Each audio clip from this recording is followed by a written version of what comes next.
غزوۃ الفتح العظم۔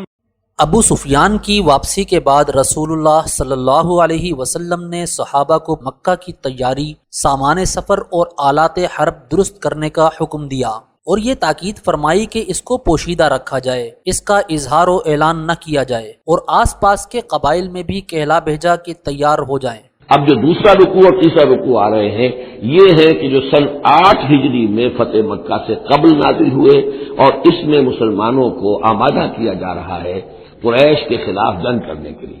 اگرچہ جنگ بالفعل نہیں ہوئی لیکن کیا معلوم تھا، ممکن ہے خون ریزی ہو جائے، ممکن ہے مکے کی گلیاں جو ہیں وہ خون کی ندیاں جو ہے اس میں بہنے لگے، سارے اندیشے تھے۔ وہ تو جو ہو گیا وہ تو بعد میں معلوم ہوا کہ کیا ہوا ہے، لیکن بہرحال اس میں جو ریلیکٹنس تھی، کچھ لوگوں میں بربنائے منافقت، کچھ لوگوں میں بربنائے شرافت اور ایک سادہ لوحی، کچھ لوگوں میں اس وجہ سے کہ ان کے اعزاء اور اقربا وہاں تھے اور انہیں اندیشہ یہ تھا کہ کہیں وہ گیہوں کے ساتھ وہ گھن بھی نہ پس جائے۔ کیف یکون للمشرکین عہد عند اللہ وعند رسولہ، اصل میں یوں ذہن میں رکھیے کہ جو صلح حدیبیہ ہوئی تھی اس کو خود قریش کے حلیف قبیلے نے توڑ دیا، اور اب حضور صلی اللہ علیہ وسلم سے آج سیرت میں آپ نے پڑھا ہی ہوگا کہ ابو سفیان جو سردار ہیں مکے کے، وہ آئے ہیں چل کر یہ درخواست لے کر کہ حضور اس صلح کی تجدید کر دیجئے۔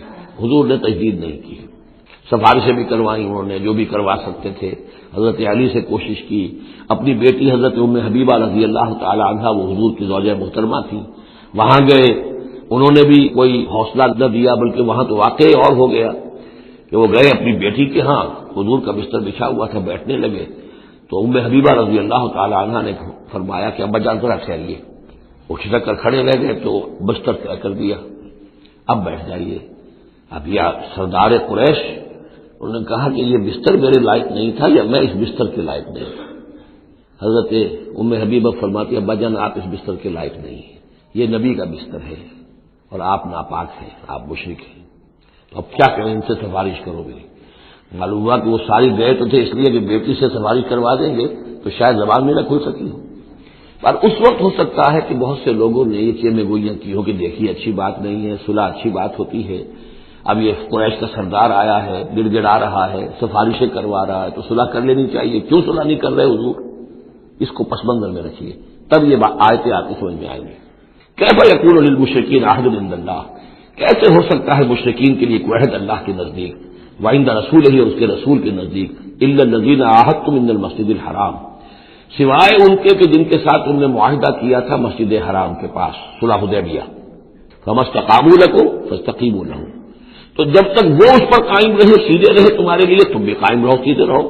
ان اللہ یحب المتقین، لیکن اللہ تعالیٰ متقیوں کو پسند کرتا ہے، یعنی جب تک انہوں نے نہیں توڑا تھا معاہدہ ہم نے بھی پیروی کی، ہم نے اس کی پوری جو ہے پوری پابندی کی، لیکن یہ کہ اب جب کہ ان کی طرف سے یہ توڑا جا چکا ہے تو اب کوئی دباؤ نہیں ہے، کوئی اخلاقی اصول نہیں ہے کہ لازماً معاہدے کی تجدید کی جائے۔ اب صورتحال کو دیکھنا ہے، حضور کو پورا اندازہ ہو چکا تھا کہ اب ان مشرکین میں اتنا دم نہیں ہے کہ وہ مقابلہ کر سکے، تو معاہدے کا مطلب کیا ہوتا کہ کفر اور شرک کو ایک فریش لیز آف ایگزسٹنس دے دیا جائے۔ 10 سال کے لیے اگر معاہدہ کر لے، 10 سال کے لیے کفر جو ہے ڈنکا بجائے گا حرم کے اندر اور مکے کے اندر، تو حضور کو پورا اندازہ تھا، اس لیے آپ نے تجدید نہیں کی۔ کیف وَإِن يَظْهَرُوا عَلَيْكُمْ، کیسے جبکہ اگر وہ تم پر کہیں قابو پا لیں، غالب آ جائیں، لا يرقبوا منكم إلا ولا ذمہ، تو ہرگز لحاظ نہیں کریں گے نہ تمہاری قرابت کا نہ عہد کا۔ ان کے ہاں تو نہ قرابت کے کوئی معنی ہے نہ معاہدے کے کوئی معنی ہے، معاہدہ جب بھی چاہا توڑ دیا، قرابت داری کے خلاف کیا۔ یرضونکم بافواہہم، اب وہ جو آئے ہیں صلح کی تجدید کرنے کے لیے اور چاپلوسی کر رہے ہیں، وہ چاہتے ہیں کہ تمہیں راضی کر لیں اپنے منہ سے، وتابا قلوبہم، اب بھی ان کے دل انکاری ہیں، دل اب بھی نہیں مان رہے، واکثرہم فاسقون، اور ان کی اکثریت فاسقین پر مشتمل ہے۔ اشتروا بآیات اللہ ثمنا قلیلا، یہ وہی لوگ ہیں جنہوں نے اللہ کی آیات کو فروخت کیا ہے حقیر سی قیمت کے عوض، اپنی چودراہٹیں، اپنی سیادتیں، حق کو پہچاننے کے باوجود محمد رسول اللہ 13 برس تک ان کے ہاں 12 برس تک دعوت دیتے رہے، انہوں نے قرآن مجید کو رد کیا، فصدوا عن سبیلہ، لوگوں کو روکتے رہے، خود بھی رکے رہے اللہ کے راستے سے، انہم ساء ما كانوا يعملون، بہت ہی بڑا ہے ان کا عمل جو رہا ہے۔ لا يرقبون فی مومن الا ولا ذمہ، دوبارہ یہ کسی مومن کے حق میں نہ قرابت کا کوئی لحاظ کرتے ہیں، نہ کسی عہد اور معاہدے کا کرتے ہیں. وَأُولَٰئِكَ هُمُ الْمُعْتَدُونَ، اور حقیقت میں یہی لوگ ہیں جو حد سے زیادہ تجاوز کرنے والے ہیں. فَإِن تَابُوا وَأَقَامُوا الصَّلَاةَ وَآتَوُا الزَّكَاةَ، پھر بھی اللہ نے راستہ کھلا رکھا ہوا ہے. اب بھی کھلی بات ہے کہ اگر وہ توبہ کرے اور نماز قائم کرے اور زکات دے، فَإِخْوَانُكُمْ فِي الدِّينِ، تو وہ تمہارے دینی بھائی ہیں. وَنُفَصِّلُ الْآيَاتِ لِقَوْمٍ يَعْلَمُونَ، اور ہم اپنی آیات کی تفصیل بیان کر رہے ہیں ان لوگوں کے لیے جو علم رکھتے ہیں، جو علم حاصل کرنا چاہیں. وَإِن نَكَثُوا أَيْمَانَهُم مِّن بَعْدِ عَهْدِهِمْ، اور اگر انہوں نے توڑ دیا ہے اپنی اس قسم کو اور معاہدے کو اس کے باندھنے کے بعد، وَطَعَنُوا فِي دِينِكُمْ، اور جبکہ وہ انہوں نے عیب لگایا ہے تمہارے دین کے معاملے میں، فَقَاتِلُوا أَئِمَّةَ الْكُفْرِ، تو اب جنگ کرو ان کفر کے اماموں سے. یہ ہے الفاظ جو بہت نوٹ کرنے کے. ائمۃ الکفر کون تھے جزیرہ نما عرب میں؟ کافر تو سب تھے، مشرک سب تھے. ائمۃ الکفر، ائمۃ الشرک، یہ قریش تھے، متولی کعبے کے، بتوں کے مجاور. یہ سارا مرکز جو ہے شرک کا جو بنایا، اللہ کے گھر کو توحید کا مرکز تھا اسے شرک کا اڈا بنا دیا. یہ ہے امام. جب تک ان کو شکست نہ دی جائے تو ظاہر بات ہے کہ جزیرہ نما عرب پر دین کے غلبے کا تصور نہیں ہے. چاہے وہاں کوئی فارمل حکومت نہیں تھی، کوئی سلطنت نہیں تھی، کوئی ریاست نہیں تھی، کوئی جو ہے فارمل دارالخلافہ نہیں تھا، لیکن معنوی اعتبار سے یہ ام القرا، یہ مرکزی بستی ہے. یہ ہے اس پورے جزیرہ نما عرب کا صدر مقام ایک اعتبار سے. اور یہاں کے جو لوگ ہیں ائمۃ الکفر، ان کے ساتھ جنگ کرو. فقاتلوا ائمۃ الکفر، تو قتال کرو ان کفر کے اماموں سے. انہم لا ایمان لہم، ان کی کسی قسم کا کوئی پاس نہیں، ان کی کوئی قسمیں نہیں ہیں، کوئی اعتبار نہیں. لعلہم ینتہون، شاید کہ وہ باز آ جائیں، یعنی سختی سے شاید باز آ جائیں. اے مسلمانوں، نرمی کے ساتھ وہ باز آنے والے نہیں. الا تقاتلون قوما نکثوا ایمانہم، کیا ہو گیا تمہیں؟ تم جنگ نہیں کرنا چاہتے ایسی قوم سے جنہوں نے اپنے عہد کو توڑا؟ معاہدہ انہوں نے توڑا ہے، مسلمانوں نے تو نہیں توڑا. نہ مسلمانوں کے حلیف قبیلے نے توڑا، انہوں نے وعدہ جو کیا تھا اس کو توڑا ہے. تو کیا ہو گیا تمہیں؟ شرافت کی وجہ سے یا بزدلی کی وجہ سے یا منافقت کی وجہ سے یا اور کسی سبب سے تم ان سے جنگ نہیں کرنا چاہتے؟ اللہ تو قاتلونا، کیا تم قتال نہیں کرنا چاہتے قومن، اس قوم سے نکثوا ایمانہم، جنہوں نے اپنی قسمیں توڑی.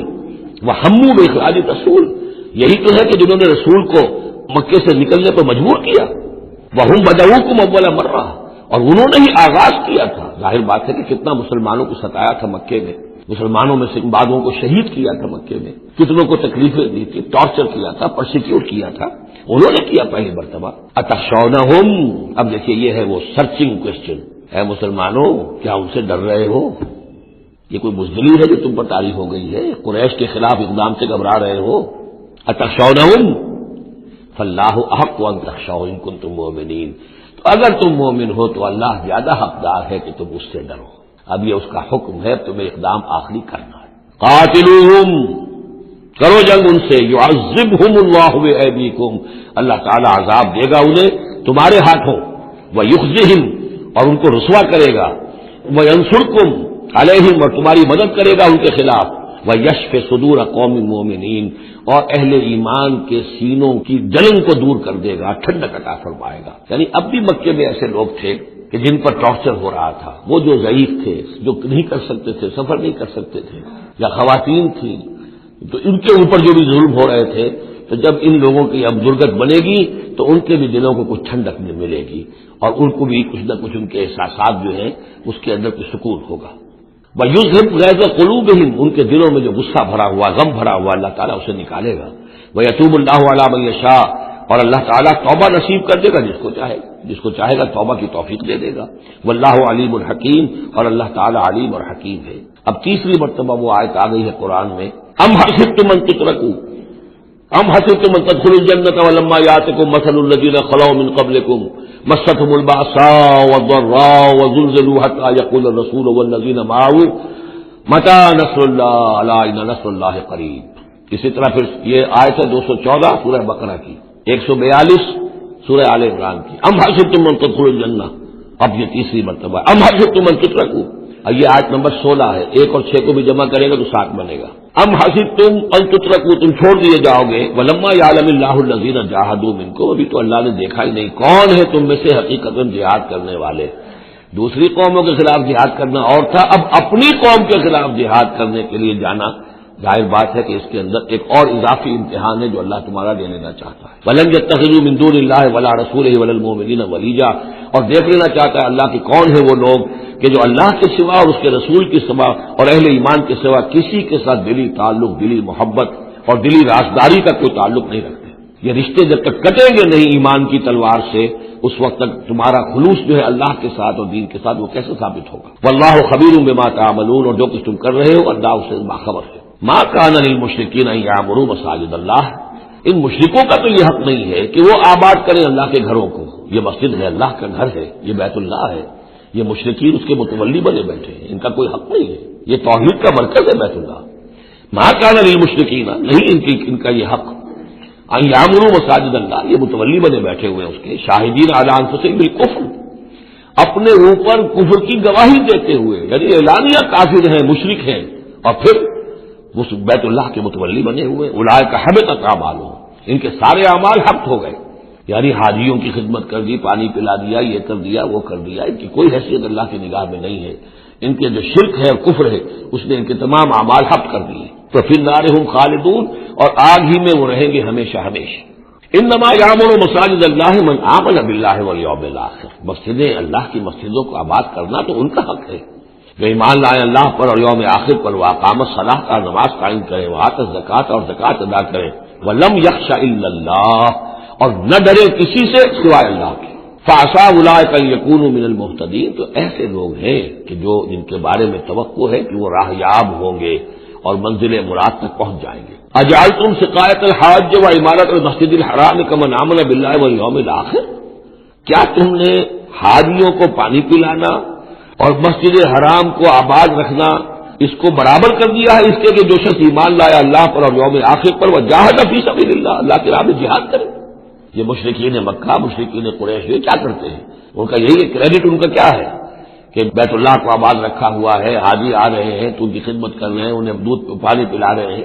تو بس یہ تو کیا یہ چیزیں برابر ہو گئی ان کے کہ جو ایمان لائے اللہ پر اور یوم آخر پر اور جنہوں نے جہاد کیا اللہ کی راہ میں؟ لا یستوون عند اللہ، یہ دونوں برابر نہیں اللہ کے نزدیک. واللہ لا یہدی القوم الظالمین، اور اللہ ایسے ظالموں کو ہدایت نہیں دیتا. الذین آمنوا وہاجروا وجاہدوا فی سبیل اللہ باموالہم وانفسہم، وہ لوگ جو ایمان لائے، جنہوں نے ہجرت کی، پھر جہاد کیا اللہ کی راہ میں اپنے مالوں سے اور اپنی جانوں سے. اعظم درجۃ عند اللہ، ان کا بہت بلند و بالا اور بہت عظیم رتبہ ہے اللہ کے نزدیک. واولئک هم الفائزون، اور حقیقت میں وہی ہیں کامیاب ہونے والے. یبشرہم ربہم برحمت منہ ورضوان، انہیں بشارت دیتا ہے ان کا رب اپنی رحمت، خاص اپنے خزانے فضل سے رحمت کی، ورضوان، اور رضامندی کی، وجنات لہم فیہا نعیم مقیم، اور ان باغات کی کہ جن کے اندر بہت ہمیشہ رہنے والی نعمتیں ہوں گی، خالدین فیہا ابدا، جن میں وہ رہیں گے ہمیشہ ہمیش. ان اللہ عندہ اجر عظیم، یقیناً اللہ تعالیٰ ہی کے پاس بہت بڑا اجر ہے.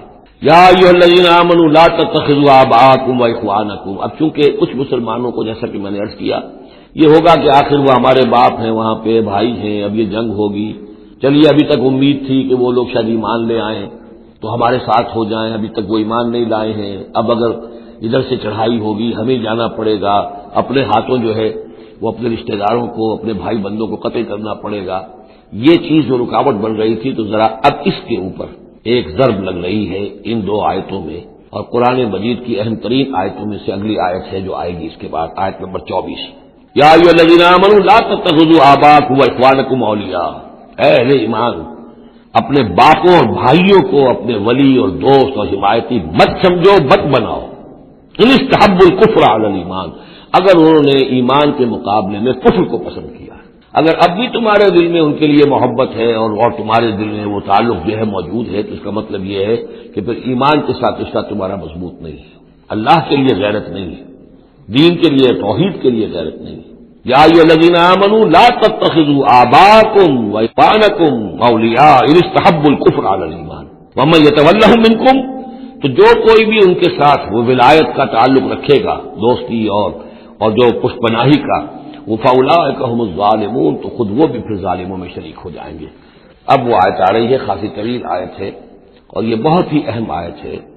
قل، اے نبی سے کہہ دیجئے، ان کان آباؤکم وابناؤکم واخوانکم وازواجکم وعشیرتکم واموال اقترفتموها وتجارۃ تخشون کسادها ومساکن ترضونها احب الیکم من اللہ ورسولہ وجہاد فی سبیلہ فتربصوا حتی یأتی اللہ بامرہ واللہ لا یہدی القوم الفاسقین۔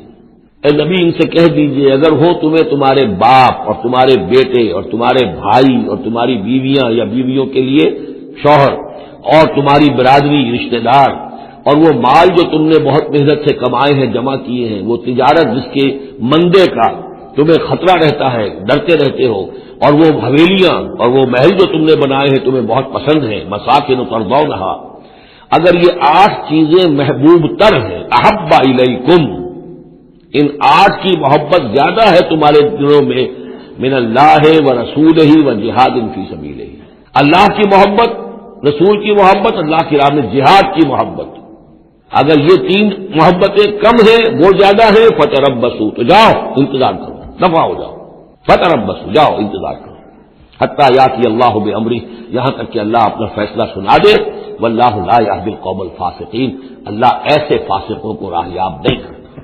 بہت سخت آیت ہے، بہت اہم آیت ہے، بڑی کیٹیگوریکل ہے۔ ہر شخص اپنے باطن میں ایک ترازو نصب کرے، اپنے باطن میں، کسی اور کو نہ ناپیے تولیے، یہ اپنے آپ کو تولیے، بلے انسان و علی نفسہ بصیرہ، انسان اپنے آپ سے خوب واقف ہے۔ ایک میں ڈالیے پلڑے کے اندر یہ 8 محبتیں، باپوں کی محبت، بیٹوں کی، بھائیوں کی، بیویوں کی، یا شوہروں کی، اسپاؤسز کی، یا اس کے بعد رشتہ داروں کی، اور 3 شکلیں ہیں مال کی، وہ مال جو جمع کیا ہے، اور وہ تجارت جو بڑی محنت سے جمائی ہے، اس کا مندے کا اندیشہ رہتا ہے، اور وہ گھر بنائے ہیں، محل بنائے ہیں، کوٹھیاں بنائی ہیں، ولاز بنائے ہیں، بڑے ان کو سجایا ہے، ڈیکوریٹ کیا ہے۔ اگر ان 8 چیزوں کی محبت تمہارے دل میں زیادہ ہے، اللہ کی محبت، اس کے رسول کی محبت، اللہ کی راہ میں جہاد کی محبت، یہاں یہ تیسری چیز ہے کانکریٹ۔ پہلی 2 تو آپ کہہ سکتے ہیں میرے دل میں بڑی محبت ہے، آپ کو کیا پتا، ٹھیک ہے بھائی، ہو سکتا ہے ٹنوں محبت ہو اللہ کی آپ کے دل میں، اور رسول کا بھی عشق ہو سکتا ہے کہ ٹنوں ہو آپ کے دل میں، لیکن تیسری محبت تو نظر آ جائے گی اللہ کی راہ میں جہاد کی محبت کتنی ہے۔ اگر یہ 3 محبتیں ہلکی ہیں، وہ پڑھنا بھاری ہے، فتربصوا حتی یاتی اللہ بامرہ، تو جاؤ انتظار کرو یہاں تک کہ اللہ اپنا فیصلہ سنا دے، اور اللہ ایسے فاسقوں کو، ایسے ناہنجاروں کو، ایسے سرکشوں کو اللہ تعالیٰ ہدایت نہیں دیتا۔ یہ سیلف اسسمنٹ اسکیم ہے، ہر شخص خود اپنا جائزہ لے، کہاں کھڑا ہے، اس کی allocation of time, allocation of energies, اپنی صلاحیتیں کہاں لگا رہا ہے، کہاں کھپا رہا ہے، کس کام میں لگا رہا ہے۔ اسی کو پھر علامہ اقبال نے ایک شعر میں جمع کر دیا ہے، یہ مال و دولت دنیا، یہ رشتہ و پیوند، بتان وہم و گما لا الہ الا اللہ۔ مال و دولت دنیا کی 3 شکلیں، دولت جیسے بھی ہو، ایسٹس ہو، بینک بیلنس ہو، سٹاکس ہو، جو بھی ہو، یہ مال و دولت دنیا۔ نمبر 2 جائیداد ہے، نمبر 3 بزنس ہے یا کیریئر ہے، پروفیشن ہے، اور رشتہ و پیوند جو سب سے قریبی ہو سکتے ہیں، باپ، بیٹا، بھائی اور اسپاؤس، اور جو بھی اور رشتہ دار، یہ مال و دولت دنیا، یہ رشتہ و پیوند، بتان وہم و گما، یہ صرف بت ہیں، ہمارے اپنے وہم کے، توہم کے، ان کی کوئی حقیقت نہیں ہے۔ بتان وہم و گما لا الہ الا اللہ، اگر لا الہ الا اللہ کی شمشیر سے ان بتوں کو آپ توڑ نہیں دیں گے، اور جب تک ٹھیک ہے، حق ہے ان کا، بیوی کا حق ہے، اولاد کا حق ہے، انہوں نے نفس کالیہ کا حق تن، لیکن وہ تابع رہے، ان 3 چیزوں کے تابع رہے، تب تک ٹھیک ہے۔ اور اگر ان 3 چیزوں سے وہ اوپر چلا گیا، کوئی بھی ایک بھی، بس وہ توحید ختم ہے، اب وہ شرک ہے۔ قصہ حاطب بن ابی بلتعہ رضی اللہ عنہ۔ صحیح بخاری میں ہے کہ اسی اثنا میں حاطب بن ابی بلتعہ نے اہل مکہ کے نام ایک خط لکھا کہ آن حضرت صلی اللہ علیہ وسلم مکہ کی تیاریاں فرما رہے ہیں، اور مخفی طور پر ایک عورت کے ہاتھ اس خط کو مکہ روانہ کیا۔ اللہ تعالیٰ نے آپ کو بذریعہ وحی کے اس کی اطلاع دی۔ آپ نے حضرت علی اور حضرت زبیر اور حضرت مقداد کو روانہ کیا کہ تم برابر چلے جاؤ یہاں تک کہ روضہ خاخ میں تم کو اونٹ پر سوار ایک عورت ملے گی، اس کے ساتھ مشرکین مکہ کے نام حاطب بن ابی بلتعہ کا ایک خط ہے، وہ اس سے لے آؤ۔ چنانچہ روضہ خاخ میں پہنچ کر ہم کو ایک عورت ملی، اونٹ بٹھلا کر اس کی تلاشی لی، کہیں خط نہ ملا۔ ہم نے کہا خدا کی قسم اللہ کا رسول کبھی غلط نہیں کہہ سکتا۔ ہم نے اس عورت سے کہا کہ بہتر ہوگا کہ تو وہ خط ہم کو دے دے۔ اس وقت اس عورت نے اپنے بالوں کے جوڑے میں سے خط نکال کر ہم کو دیا۔ ہم وہ خط لے کر آپ کی خدمت میں حاضر ہوئے۔ آپ صلی اللہ علیہ وسلم نے حاطب بن ابی بلتعہ کو بلا کر دریافت فرمایا کہ کیا معاملہ ہے۔ حاتب نے عرض کیا یا رسول اللہ آپ مواخذہ میں اجرت نہ فرمائیں۔ یا رسول اللہ قریش سے میری کوئی قرابت نہیں، فقط حلیفانہ تعلقات ہیں۔ میرے اہل و عیال آج کل مکہ میں ہیں جن کا کوئی حامی اور مددگار نہیں، بخلاف مہاجرین کے کہ مکہ میں ان کی قرابتیں ہیں، قرابتوں کی وجہ سے ان کے اہل و عیال محفوظ ہیں۔ اس لیے میں نے چاہا کہ جب قریش سے میری کوئی قرابت نہیں تو ان کے ساتھ کوئی احسان کروں جس کے صلے میں وہ میرے اہل و عیال کی حفاظت کریں۔ خدا کی قسم میں نے دین سے مرتد ہو کر اور اسلام کے بعد کفر سے راضی ہو کر ہرگز یہ کام نہیں کیا۔ میری غرض فقط وہی تھی جو میں نے عرض کی۔ ایک روایت میں ہے کہ فَكَتَبْتُ كِتَابًا لَا يَضُرُّ اللَّهَ وَرَسُولَهُ، یعنی میں نے ایک ایسا خط لکھ دیا کہ جس سے میرا یہ نفع ہے اور اللہ اور اس کے رسول کا کوئی نقصان نہیں۔ صحیح بخاری میں ہے کہ آپ صلی اللہ علیہ وسلم نے سن کر یہ فرمایا آگاہ ہو جاؤ، یقیناً اس نے تم سے سچ بیان کیا۔ حضرت عمر نے عرض کیا یا رسول اللہ اجازت دیجئے کہ اس منافق کی گردن اڑا دوں۔ آپ نے فرمایا حاطب بدر میں حاضر ہوا ہے، اور اے عمر تجھ کو کیا معلوم ہے، شاید اللہ تعالیٰ نے نظر رحمت سے اہل بدر کو یہ فرما دیا ہو کہ جو چاہے کرو، بلا شبہ میں نے تمہاری مغفرت کر دی ہے۔ یہ سن کر حضرت عمر رضی اللہ تعالیٰ عنہ کی آنکھوں میں آنسو بھر آئے اور عرض کیا اللہ اور اس کا رسول زیادہ جاننے والے ہیں۔ حاتب کے خط کا مضمون۔ حاتب ابن ابی بلتعہ کے خط کا مضمون بھی اسی پر دلالت کرتا ہے کہ اس کا منشا اعاذم باللہ نفاق نہ تھا۔ وہ خط یہ تھا ایک گروہ قریش رسول اللہ صلی اللہ علیہ وسلم رات کی مانند تم پر ایک ہولناک لشکر لے کر آنے والے ہیں جو سیلاب کی طرح بہتا ہوگا۔ خدا کی قسم اگر رسول اللہ بلا لشکر کے خود تنہا بھی تشریف لے جائیں تو اللہ تعالیٰ ضرور آپ کی مدد فرمائے گا، اور فتح و نصرت کا جو وعدہ خدا نے آپ سے کیا ہے وہ ضرور پورا کرے گا، یعنی آپ کی کامیابی لشکر پر موقوف نہیں، بس تم اپنے انجام کو سوچ لو، والسلام۔ اس خط کا مضمون حاتب بن ابی بلتعہ کے اس عذر کی صاف تصدیق اور تائید کر رہا ہے کہ میں نے ایسا خط لکھا ہے کہ جو اللہ اور اس کے رسول کو مضر نہیں۔ واقعی کی روایت میں ہے کہ یہ خط سہیل بن عمر اور صفوان بن امیہ اور عکرمہ بن ابی جہل کے نام تھا۔ یہ تینوں فتح مکہ میں مشرف و اسلام ہوئے رضی اللہ تعالی عنہم۔ حق جل شانہ نے حاتب کے اس واقعے میں سورہ ممتحنہ نازل فرمائی۔ سورۃ الممتحنہ، بسم اللہ الرحمن الرحیم۔ سورہ ممتحنہ کا جو زمانہ نزول ہے معین کر لیجیے، یہ ان دو رکوعوں کے ساتھ سمجھیے کہ جو سورہ توبہ میں ہم نے پڑھے ہیں، دوسرا اور تیسرا رکوع۔ فتح مکہ سے پہلے جو کچھ رد و قضا چل رہی تھی کہ نہیں کرنا چاہیے، کاہے کے لیے فوج کشی کر رہے ہیں، اور اس پر پھر جو اللہ تعالیٰ کی طرف سے جو تبصرہ آیا، منافقین تھے یا ضعفاء تھے، ان کے اعتراضات کے جواب دیے گئے۔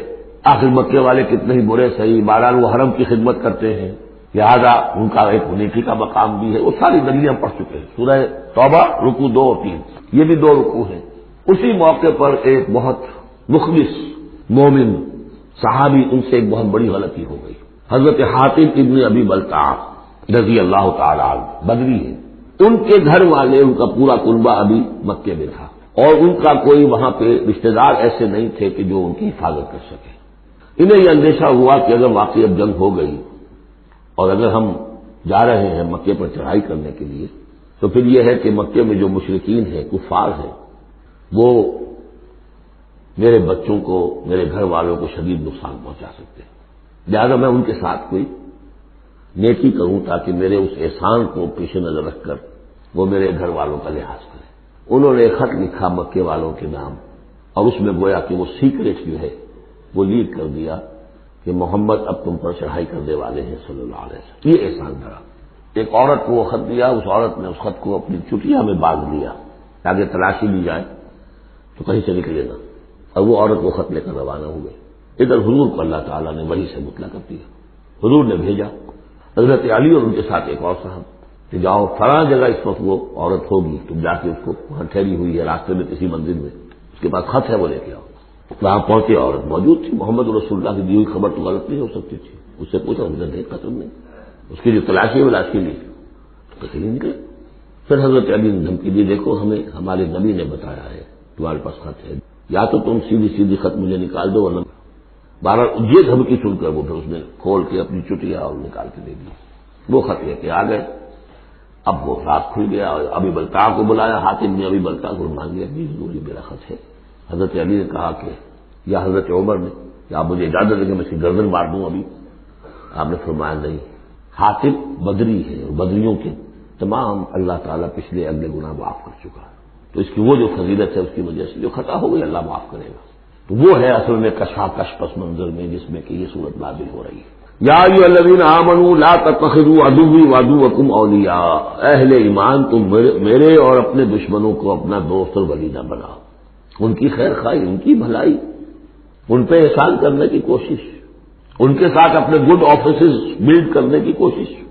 تلقون الیہم بالمودۃ، تم ان پر ان کی طرف رجوع کرتے ہو، بھیجتے ہو پیغام دوستی کے، خلوص و اخلاص کے. وقد کفروا بما جاءکم من الحق، حالانکہ انہوں نے کفر کیا ہے، انکار کیا ہے اس حق کا جو تمہارے پاس آیا ہے. یخرجون الرسول وایاکم، وہی ہے جو نکالتے ہیں، یعنی جنہوں نے نکالا ہے رسول کو صلی اللہ علیہ وسلم، تمہیں بھی نکالا ہے ان تؤمنوا باللہ ربکم، صرف اس جرم کی پاداش میں کہ تم ایمان رکھتے ہو اللہ پر، اپنے رب پر. ان کنتم خرجتم جہادا فی سبیلی، اگر تو تم نکلے تھے مکے سے اور تم نے ہجرت کی تھی اس لیے کہ میری راہ میں جہاد کرو گے، تو یہ طرز عمل تمہیں اس کے منافی ہے. وابتغاء مرضاتی، اور میری رضاجوئی کے لیے تم نکلے تھے. تو سرون الیہم بالمودۃ، تم خفیہ پیغامات بھیجتے ہو کو دوستی کے احسان مبنی. وانا اعلم بما اخفیتم، تم نے خفیہ پیغام بھیجا، میں تو خوب جانتا ہوں جسے تم چھپاتے ہو. وما اعلنتم، جسے تم ظاہر کرتے ہو. ومن یفعلہ منکم فقد ضل سواء السبیل، جو کوئی بھی تم میں سے یہ کام کرے گا وہ تو پھر سیدھے راستے سے بھٹک گیا. یہ ایک آیت ہے، اب تک نوٹ کر لیجیے مدنی صورتوں کا جو مزاج ہے. یا ایھا الذین آمنوا لا تتخذوا عدوی وعدوکم اولیاء تلقون الیہم بالمودۃ وقد کفروا بما جاءکم من الحق یخرجون الرسول وایاکم ان تؤمنوا باللہ ربکم ان کنتم خرجتم جہادا فی سبیلی وابتغاء مرضاتی تسرون الیہم بالمودۃ وانا اعلم بما اخفیتم وما اعلنتم ومن یفعلہ منکم فقد ضل سواء السبیل.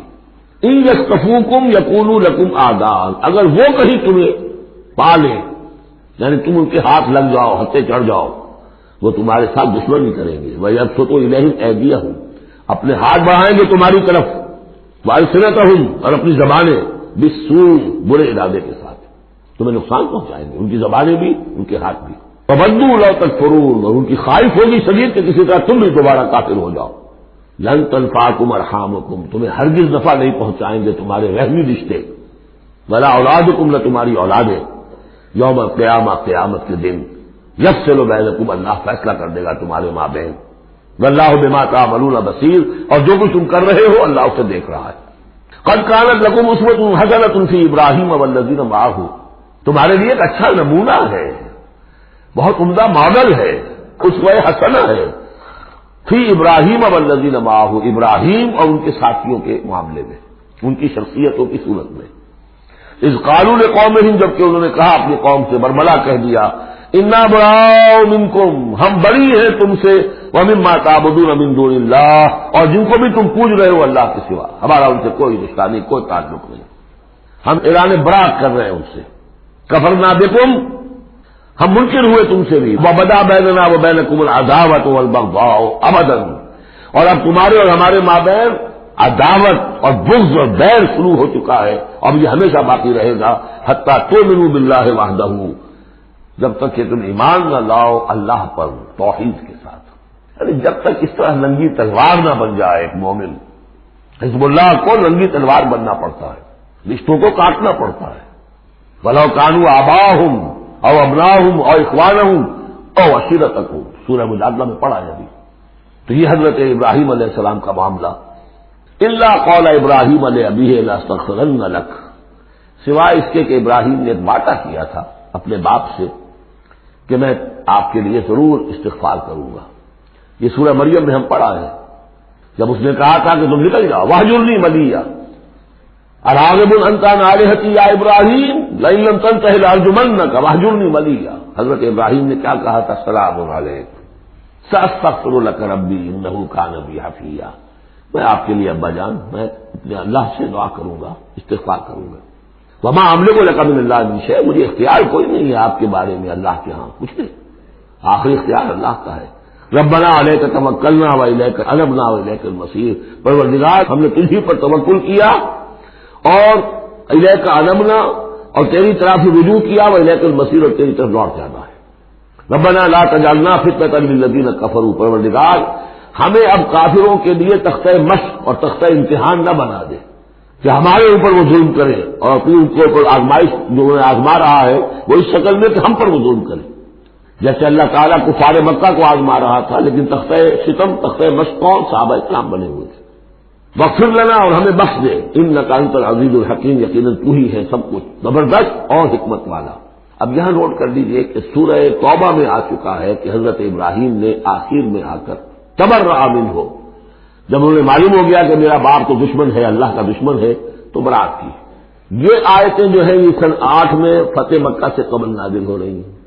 حاطب بن بلتع کا واقعہ ہے، ابھی مکے تک روانگی نہیں ہوئی ہے، اور وہ آیتیں جو ہیں وہ سن 9 میں نازل ہو رہی ہیں، اس کے بھی ذی قعدہ کے بھی بعد، جبکہ واپس آ گئے حضور صلی اللہ علیہ وسلم تبوک سے، لہذا وہ ہوگی موقع، اور یہ بات جو ہے اس کے پہلے یہ گویا کتابیں رہے گی۔ لقد کان لکم فیہم اسوۃ حسنۃ، تمہارے لیے یقیناً ان کی ذات میں، ان کے رویے میں، ان کے طرز عمل میں ایک اچھا نمونہ ہے، لمن کان یرجو اللہ والیوم الآخر، لیکن کس کے لیے؟ کہ جو اللہ کی بھی امید، ملاقات کی امید رکھتے ہو اور یوم آخر سے ڈرتے ہو۔ بالکل یہی الفاظ وہاں آئے تھے، لقد کان لکم فی رسول اللہ اسوۃ حسنۃ لمن کان یرجو اللہ والیوم الآخر وذکر اللہ کثیرا، یہ سورہ احزاب میں ہم پڑھ چکے ہیں۔ حضور کی شخصیت، آپ کی سیرت اسوہ کاملہ ہے، لیکن فائدہ کون اٹھائیں گے؟ فائدہ صرف وہی اٹھا سکیں گے کہ جو اللہ پر بھی ایمان رکھتے ہوں، آخرت پر بھی ایمان رکھتے ہوں، اور کثرت کے ساتھ اللہ کا ذکر کرتے ہیں۔ اسی طریقے سے یہاں لقد کان لکم فیہم اسوۃ حسنۃ لمن کان یرجو اللہ والیوم الآخر ومن یتولی فإن اللہ هو الغنی الحمید، اور جو منہ پھیر لے، پیٹھ موڑ لے، اللہ غنی ہے، حمید ہے، اللہ کو کسی کی پرواہ نہیں، کوئی احتیاج نہیں۔ مدینہ منورہ سے روانگی۔ حضرت صلی اللہ علیہ وسلم 10ویں رمضان المبارک کو 10,000 کی جمعیت ہمراہ لے کر مدینہ منورہ سے مکہ مکرمہ کی طرف روانہ ہوئے، اور ازواج مطہرات میں سے ام سلمہ اور میمونہ رضی اللہ تعالی عنہما آپ کے ہمراہ تھیں۔ جب آپ مقام ذوالحلیفہ یا مقام جحفہ میں پہنچے تو حضرت عباس مہا اہل و عیال کے مکہ سے ہجرت کر کے مدینہ منورہ کو جاتے ہوئے ملے۔ آپ صلی اللہ علیہ وسلم کے ارشاد سے سامان تو مدینہ بھیج دیا، اور خود آپ کے ساتھ لشکر اسلام میں شریک ہو کر بغرض جہاد پھر مکہ مکرمہ واپس ہوئے۔ حضرت عباس اسلام تو پہلے ہی سے لا چکے تھے، مگر قریش سے اپنے اسلام کو مخفی رکھتے تھے، اور حضرت عباس رضی اللہ تعالی عنہ کا مکہ میں قیام آپ کے حکم سے تھا کہ مکہ ہی میں رہیں، اور قریش کی خبریں آپ کو پہنچاتے رہے۔ مسند ابی یعلا اور معجم طبرانی میں ہے کہ قیام مکہ کے زمانے میں حضرت عباس نے رسول اللہ صلی اللہ علیہ وسلم سے ہجرت کی اجازت چاہی۔ آپ نے ان کو یہ جواب لکھوایا کہ اے چچا، آپ اپنی ہی جگہ قیام فرمائیں، اللہ تعالیٰ آپ پر ہجرت کو ختم کرے گا جیسا کہ مجھ پر نبوت کو ختم کیا۔ اور مقام ابوا میں ابو سفیان بن حارث اور عبداللہ بن ابی امیہ بغرض اسلام مکہ سے مدینہ آتے ہوئے ملے، جو ہجرت کر کے مدینہ جا رہے تھے۔ ابو سفیان بن حارث بن عبد المطلب آپ کے چچازاد بھائی ہونے کے علاوہ آپ کے رضاعی بھائی بھی تھے، نبوت سے پیشتر آپ کے دوست تھے، کسی وقت آپ سے جدا نہ ہوتے تھے۔ نبوت اور بعثت کے بعد محبت منقلب بعداوت ہو گئی، اور آپ کی حجب میں شعر بھی کہے جن کا حسان بن ثابت نے جواب دیا۔ ابو سفیان بن حارث کے ساتھ ان کا بیٹا جعفر بھی تھا، اور عبداللہ بن ابی امیہ آپ کے پھوپھی زاد بھائی بھی تھے، یعنی آپ کی پھوپھی عاتقہ بنت عبد المطلب کے بیٹے تھے، یہ بھی آپ کے شدید مخالفوں میں سے تھے۔ دونوں نے بارگاہ نبوی میں حاضری کی اجازت چاہی، آپ نے ان سے اعراض فرمایا اور حاضری کی اجازت نہیں دی۔ ام المومنین ام سلمہ رضی اللہ تعالی عنہا نے سفارش کی، حضرت نے ام المومنین کی شفاعت اور ان دونوں کی اس درجہ خجالت اور ندامت کو سن کر حاضری کی اجازت دی۔ حاضر ہوتے ہی دونوں مشرف و اسلام ہوئے اور مسلمانوں کے ہمراہ مکہ روانہ ہوئے، رضی اللہ تعالی عنہ و ارضاہ۔ اور عبداللہ بن ابی امیہ رضی اللہ عنہ کا اسلام لانے کے بعد یہ حال رہا کہ حیا کی وجہ سے حضور پرنور کی طرف آنکھ اٹھا کر نہیں دیکھ سکتے تھے۔ مقام مرۃ الزہران میں پڑاؤ۔ غرض 10 رمضان المبارک 8 ہجری کو لشکر اسلام نہایت عظمت و شان سے مکہ معظمہ کی طرف بڑھا۔ 10,000 آراستہ فوجیں رکاب میں تھیں، قبائل عرب راہ میں آ کر ملتے جاتے تھے۔ مرو زہران پہنچ کر لشکر نے پڑاؤ ڈالا اور فوجیں دور دور تک پھیل گئیں۔ یہ مقام مکہ معظمہ سے ایک منزل یا اس سے بھی کم فاصلے پر ہے۔ حضرت صلی اللہ علیہ وآلہ وسلم کے حکم سے تمام فوج نے الگ الگ آگ روشن کی، جس سے تمام صحرا وادی ایمن بن گیا۔ قریش کو اپنی بدعہدی کی وجہ سے اندیشہ لگا ہوا تھا کہ نامعلوم رسول اللہ کس وقت ہم پر چڑھائی کر بیٹھیں۔ چنانچہ ابو سفیان بن حرب اور بدیل بن ورقہ اور حکیم خبر لینے کی غرض سے مکہ سے نکلے۔ جب مر الزہران کے قریب پہنچے تو لشکر نظر آیا، گھبرا گئے۔ ابو سفیان نے کہا کہ یہ آگ کیسی ہے؟ بدیل نے کہا یہ آگ قبیلہ خزاعہ کی ہے۔ ابو سفیان نے کہا خزاعہ کے پاس اتنا لشکر کہاں سے آیا؟ وہ بہت قلیل ہیں۔ رسول اللہ صلی اللہ علیہ وسلم کے چوکیداروں نے ان لوگوں کو گرفتار کر لیا۔ گفتگو ہو رہی تھی کہ حضرت عباس رضی اللہ تعالی عنہ رسول اللہ کے خچر پر گشت لگاتے ہوئے ادھر آ نکلے اور ابو سفیان کی آواز پہچان کر فرمایا، اے ابو سفیان، یہ رسول اللہ کا لشکر ہے۔ خدا کی قسم اگر تجھ پر فتح یاب ہو گئے تو تیری گردن اڑا دیں گے، اور قریش کی اس میں بہتری ہے کہ آپ سے امن کے خواستگار ہو جائیں اور اطاعت قبول کر لیں۔ ابو سفیان کہتے ہیں کہ میں آواز سن کر اسی سمت میں ڈھونڈتا ہوا حضرت عباس تک پہنچا اور کہا، اے ابو الفضل، میرے ماں باپ تم پر فدا ہوں، پھر رہائی اور مخلصی کی کیا صورت ہے؟ عباس نے کہا، میرے پیچھے اس خچر پر سوار ہو جا۔ عباس رضی اللہ تعالیٰ عنہ اس کو اپنے ہمراہ لے کر لشکر اسلام دکھلاتے ہوئے روانہ ہوئے۔ جب حضرت عمر رضی اللہ تعالیٰ عنہ کی طرف سے گزرنے لگے تو حضرت عمر دیکھتے ہی پیچھے جھپٹے اور کہا، یہ ابو سفیان اللہ اور اس کے رسول کا دشمن ہے، الحمدللہ بغیر کسی عہد و اقرار کے ہاتھ آ گیا ہے۔ حضرت عمر پیادہ پا تھے اور حضرت عباس ابو سفیان کو ہمراہ لیے ہوئے خچر پر سوار تھے۔ نہایت تیزی کے ساتھ آپ کی خدمت میں پہنچے اور عرض کیا، یا رسول اللہ، یہ ابو سفیان اللہ اور اس کے رسول کا دشمن ہے، الحمدللہ بغیر کسی عہد اور پیمان کے آج ہاتھ آ گیا ہے، مجھ کو اجازت دیجیے کہ ابھی اس کی گردن اڑا دوں۔ عباس رضی اللہ تعالیٰ عنہ نے عرض کیا کہ یا رسول اللہ، میں نے اس کو اپنی پناہ میں لے لیا ہے۔ حضرت عمر تلوار لیے کھڑے ہیں اور بار بار وہی عرض کر رہے ہیں۔ ابو سفیان کے قتل کے لیے آپ صلی اللہ علیہ وسلم کے اشارے کے منتظر ہیں۔ حضرت عباس نے جھلا کر کہا، اے عمر ذرا ٹھہرو، اگر یہ بنو عدی سے ہوتا تو تم اس کے قتل پر اس درجہ اصرار نہ کرتے، چونکہ تم جانتے ہو کہ وہ بنی عبد مناف میں سے ہیں، اس لیے تم اس کے قتل پر اصرار کر رہے ہو۔ حضرت عمر نے کہا، اے عباس، خدا کی قسم تمہارا اسلام مجھے اپنے باپ خطاب کے اسلام سے زیادہ محبوب تھا، اور میرا باپ اگر اسلام لاتا تو مجھ کو اتنی مسرت نہ ہوتی جتنی کہ تمہارے اسلام سے ہوئی، اس لیے کہ میں خوب جانتا تھا کہ رسول اللہ صلی اللہ علیہ وسلم کو تمہارا اسلام خطاب کے اسلام سے زیادہ محبوب تھا۔ تمہاری نسبت میرا تو یہ خیال ہے، تم جو چاہے سمجھو۔ رسول اللہ صلی اللہ علیہ وسلم نے حضرت عباس کو حکم دیا کہ ابو سفیان کو اپنے خیمے میں لے جاؤ، صبح کو میرے پاس لانا۔ ابو سفیان تو شب بھر حضرت عباس کے خیمے میں رہے اور حکیم ابن حزام اور بدیل ابن ورقہ اسی وقت بارگاہ نبوی میں حاضر ہو کر مشرف باسلام ہوئے۔ کچھ دیر تک رسول اللہ صلی اللہ علیہ وسلم نے ان سے مکہ کے حالات دریافت فرمائے۔ اسلام لانے کے بعد یہ دونوں مکہ واپس ہو گئے تاکہ اہل مکہ کو آپ کی آمد سے مطلع کریں۔ ابو سفیان کا اسلام۔ صبح ہوتے ہی حضرت عباس ابو سفیان کو لے کر آپ کی خدمت میں حاضر ہوئے۔ حضرت صلی اللہ علیہ وسلم نے ابو سفیان کی طرف مخاطب ہو کر فرمایا، افسوس اے ابو سفیان، کیا وقت نہیں آ گیا کہ تو یقین کرے لا الہ الا اللہ، اللہ کے سوا کوئی معبود نہیں؟ ابو سفیان، میرے ماں باپ آپ پر فدا ہوں، آپ نہایت ہی حلیم و کریم اور نہایت ہی صلہ رحمی کرنے والے ہیں۔ خدا کی قسم اگر اللہ کے سوا اور کوئی معبود ہوتا تو آج ہمارے کچھ کام آتا اور آپ کے مقابلے میں اس سے مدد چاہتا۔ رسول اللہ، اے ابو سفیان، کیا تیرے لیے ابھی وقت نہیں آیا کہ تو مجھ کو اللہ کا رسول جانے؟ ابو سفیان، میرے ماں باپ آپ پر فدا ہوں، بے شک آپ نہایت حلیم و کریم اور سب سے زیادہ صلہ رحمی کرنے والے ہیں۔ ابھی تک مہربانی کر رہے ہیں کہ باوجود میری اس عداوت کے مجھ پر مہربانی ہے، مجھے اسی میں ذرا تردد ہے کہ آپ نبی ہیں یا نہیں۔ بعد ازاں حضرت عباس کے سمجھانے سے ابو سفیان نے اسلام قبول کر لیا۔ اس وقت گو ابو سفیان کا ایمان متزلزل تھا، لیکن مورخین لکھتے ہیں کہ بالآخر وہ سچے مسلمان بن گئے۔ چنانچہ غزوہ طائف میں ان کی ایک آنکھ زخمی ہوئی اور یرموک میں وہ بھی جاتی رہی۔ ابو سفیان کے مسلمان ہو جانے کے بعد حضرت عباس نے عرض کیا، یا رسول اللہ، ابو سفیان سرداران مکہ سے ہے، فخر کو پسند کرتا ہے، لہذا آپ اس کے لیے کوئی ایسی شے مقرر کر دیں جو اس کے لیے باعث عزت و شرف اور موجب امتیاز ہو۔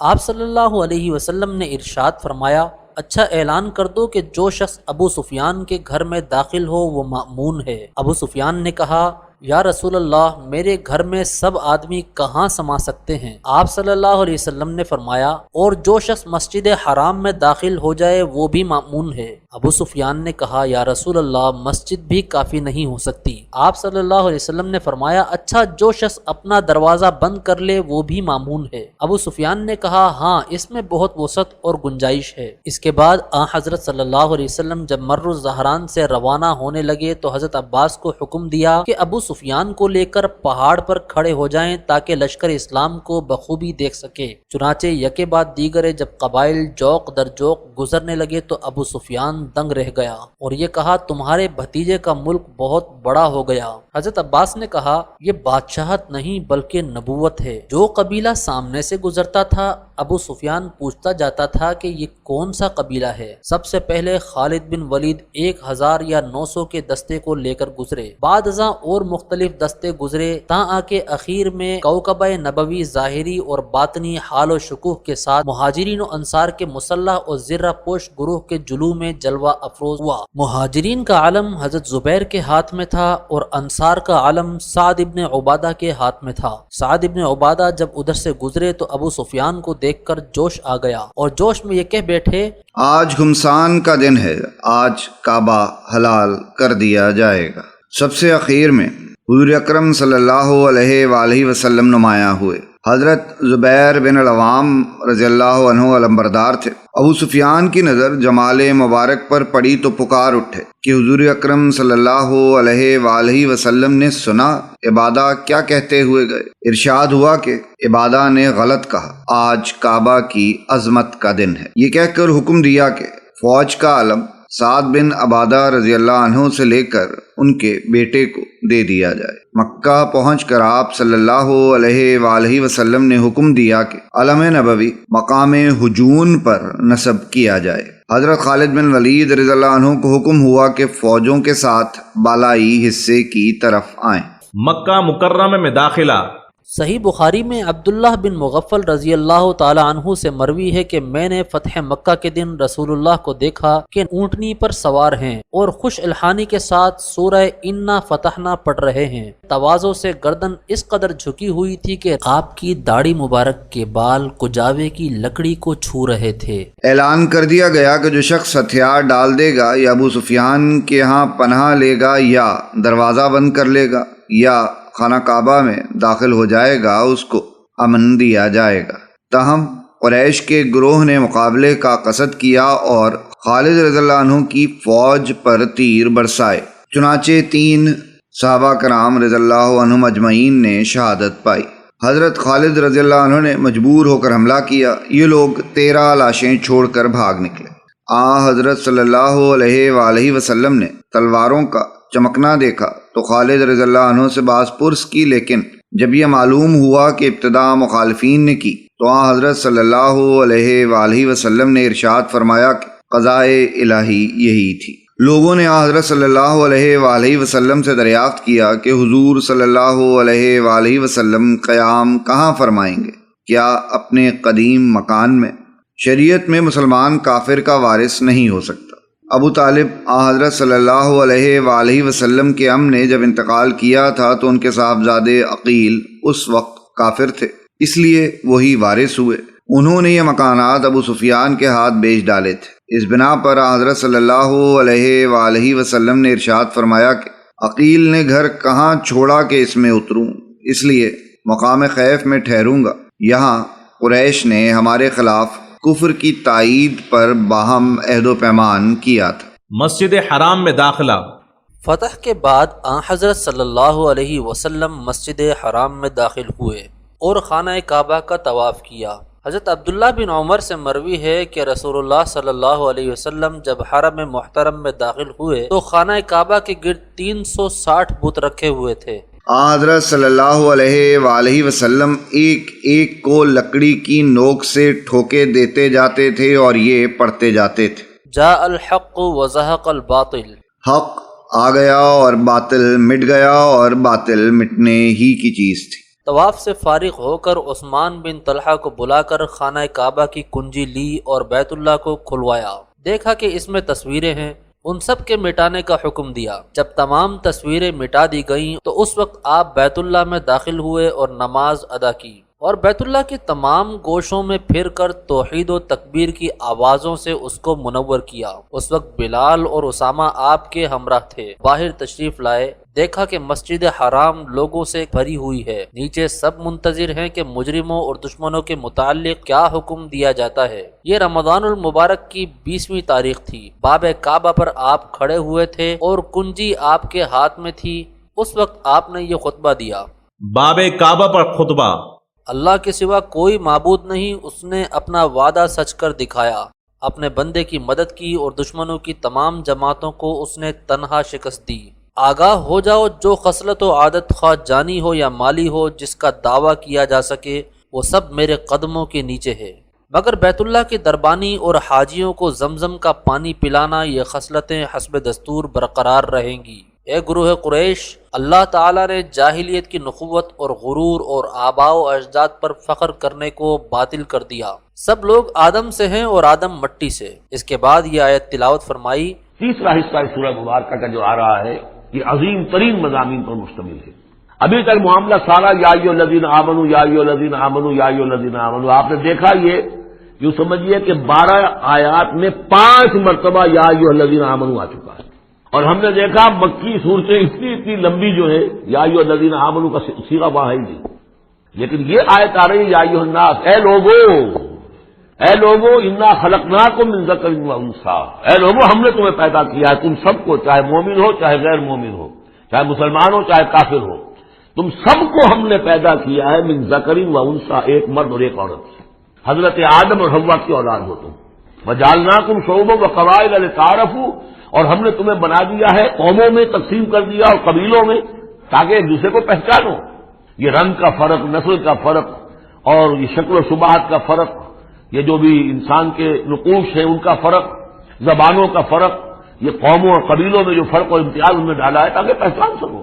سارے انسان ایک ہی رنگ کے، ایک ہی شکل و صورت کے، ایک ہی معلوم ہوتا کہ سانچہ ہے فیکٹری کا، اسی میں سے سب بنے چلے آ رہے ہیں، ایک ہی زبان بولتے تو پہچانتے کیسے ایک دوسرے کو؟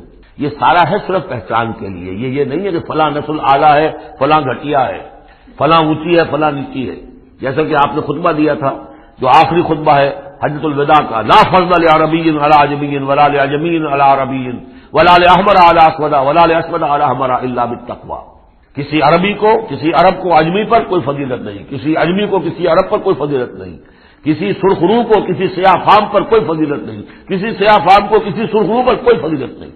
ہاں فضیلت ہے تو تقویٰ کی بنیاد پر ہے۔ ایچ جی ویلز نے اپنی history of concise history of the world میں یہ ایسے کوٹ کر کے لکھا کہ اگر کہ اس سے پہلے بھی تاریخ انسانی میں human fraternity, equality and freedom, انسانی حریت و اخوت و مساوات کے واس تو بہت کہے گئے، لیکن یہ ہے کہ تاریخ انسانی میں یہ ماننا پڑتا ہے کہ پہلی مرتبہ ان اصولوں پر بالفعل ایک معاشرہ قائم کیا محمد نے صلی اللہ علیہ وسلم۔ حالانکہ دشمن ہے، اس نے حضور کی سیرت پر حملے کیے ہیں بالکل وہی اسی طرح کے جیسے رشدی نے کیے ہیں۔ رشدی نے ذرا انداز اور زیادہ گھناؤنا استعمال کیا ہے، کیونکہ وہ تو فکشن اس نے ایک طور سے بنائی ہے، لیکن اس نے وہ تاریخ لکھ رہا تھا تو اس طرح کا انداز تو نہیں ہے، لیکن باتیں وہی کہی ہیں۔ اس کے باوجود کس بات کو ماننے پر مجبور ہو گیا کہ واقعہ یہ ہے کہ محمد نے، وہ تو رسول اللہ تو نہیں مانتا، کہ یہ ماننا پڑتا ہے کہ پہلی مرتبہ for the first time in history ہی established a society based on these principles of human fraternity, equality and freedom. اگرچہ جو تازہ ایڈیشن ہے اس کتاب کا concise history of the world, اس میں سے یہ پیسج نکال دیا، اب تو ایڈیٹرز اور ہیں، البتہ پرانا ایڈیشن کہیں یونیورسٹی سے لیجیے، لائبریری سے، اور وہاں سے آپ کو مل جائے گا پیسے۔ یا ایھا الناس انا خلقناکم من ذکر و انثی وجعلناکم شعوبا وقبائل لتعارفوا، یہ تعارف کے لیے، ان اکرمکم عند اللہ اتقاکم، یقیناً تم میں سب سے زیادہ باعزت اللہ کے نزدیک وہ ہے جو سب سے بڑھ کر متقی ہے۔ ان اللہ علیم خبیر، یقیناً اللہ تعالیٰ سب کو جاننے والا اور باخبر ہے۔ خطبے کے بعد آپ صلی اللہ علیہ وآلہ وسلم نے مجمع کی طرف دیکھا تو جباران قریش سامنے تھے۔ ان میں وہ حوصلہ مند بھی تھے جو اسلام کے مٹانے میں سب سے آگے تھے، اور وہ بھی تھے جن کی زبانیں رسول صلی اللہ علیہ وآلہ وسلم پر برے لفظوں کے بادل برسایا کرتی تھیں۔ وہ بھی تھے جن کی تیغ و سنان نے پیکر قدسی صلی اللہ علیہ وآلہ وسلم کے ساتھ گستاخیاں کی تھیں، وہ بھی تھے جنہوں نے حضرت صلی اللہ علیہ وآلہ وسلم کے راستے میں کانٹے بچھائے تھے، اور وہ بھی تھے جو واز کے وقت حضرت صلی اللہ علیہ وآلہ وسلم کی ایڑیوں کو لہو لہان کر دیتے تھے، وہ بھی تھے جن کی تشنہ لبی خون نبوت کے سوا کسی چیز سے بھی بجھ نہ سکتی تھی، وہ بھی تھے جن کے حملوں کا سیلاب مدینہ کی دیواروں سے آ کر ٹکراتا تھا، وہ بھی تھے جو مسلمانوں کو جلتی ہوئی ریت پر لٹا کر ان کے سینوں پر آتشیں مہریں لگایا کرتے تھے۔ رحمت عالم صلی اللہ علیہ وآلہ وسلم نے ان کی طرف دیکھا اور پوچھا، تم کو کچھ معلوم ہے میں تم سے کیا معاملہ کرنے والا ہوں؟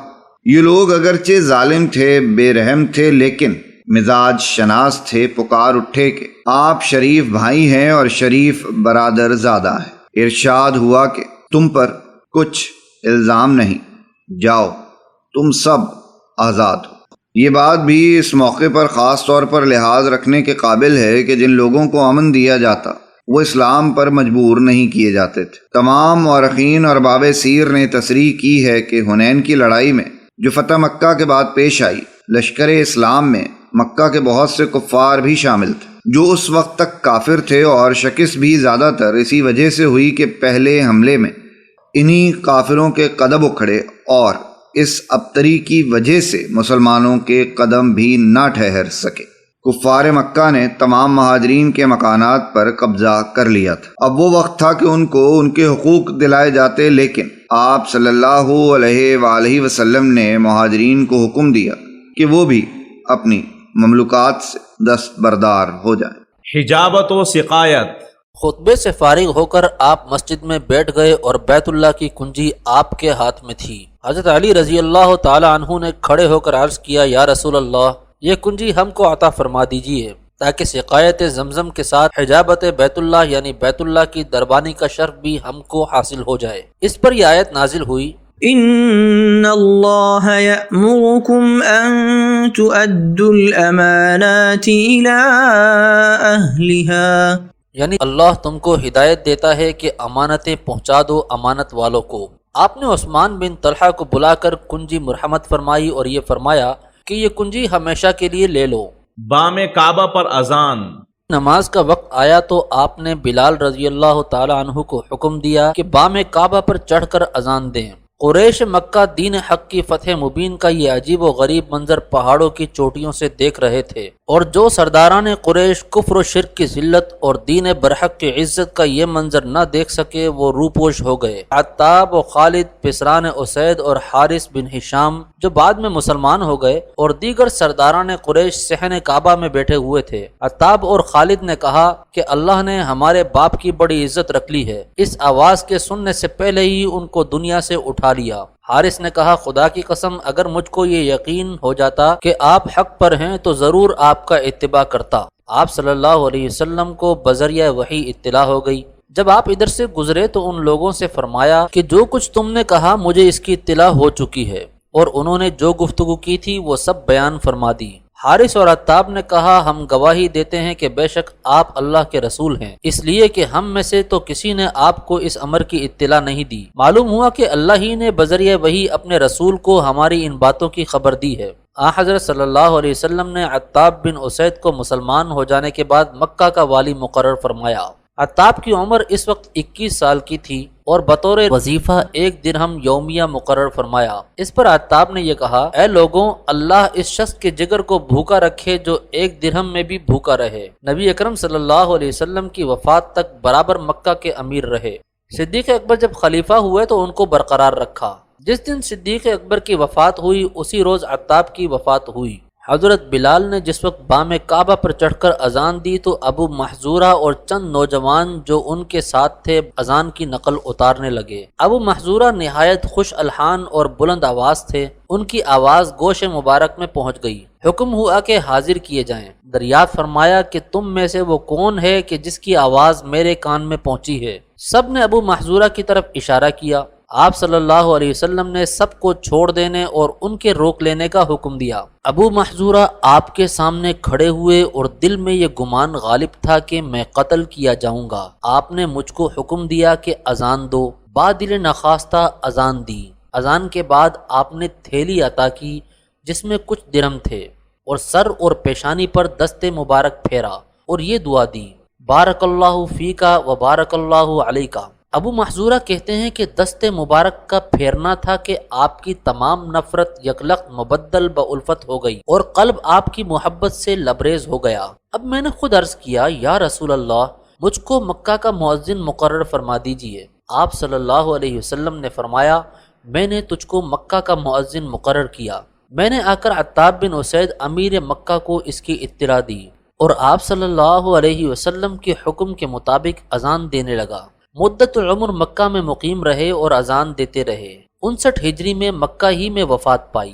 سہیلی فرماتے ہیں کہ ابو محذورہ جس وقت مؤذن مقرر ہوئے اس وقت ان کی عمر 16 سال کی تھی۔ وفات تک مکہ کے مؤذن رہے اور وفات کے بعد ان کی اولاد نسلاً بعد نسل ان کی اذان کی وارث ہوتی رہی۔ حضرت صلی اللہ علیہ وسلم طواف سے فارغ ہو کر کوہ صفا پر تشریف لائے اور دیر تک بیت اللہ کی طرف منہ کیے ہوئے دست بدعا اور مشغول حمد و ثنا رہے۔ دامن میں انصار کا مجمع تھا۔ اسی اثنا میں بعض انصار کی زبان سے یہ لفظ نکلا کہ اللہ تعالیٰ نے آپ پر آپ کا شہر اور آپ کی زمین فتح کر دی ہے، مبادا ایسا نہ ہو کہ آپ یہیں ٹھہر جائیں، اور آپس میں کچھ کہنے سننے لگے۔ اسی وقت آپ پر وحی کے آثار نمودار ہوئے۔ صحابہ کی یہ عادت تھی کہ نزول وحی کے دوران کوئی شخص آپ کی طرف نظر اٹھا کر نہیں دیکھتا تھا۔ جب وحی نازل ہو چکی تو آپ نے فرمایا، اے گروہ انصار، تم نے یہ کہا ہے؟ عرض کیا، ہاں یا رسول اللہ۔ آپ صلی اللہ علیہ وسلم نے ارشاد فرمایا، خوب سمجھ لو یہ ہرگز نہیں ہو سکتا۔ میں اللہ کا بندہ اور اس کا رسول ہوں۔ میں نے اللہ کے حکم سے ہجرت کی ہے۔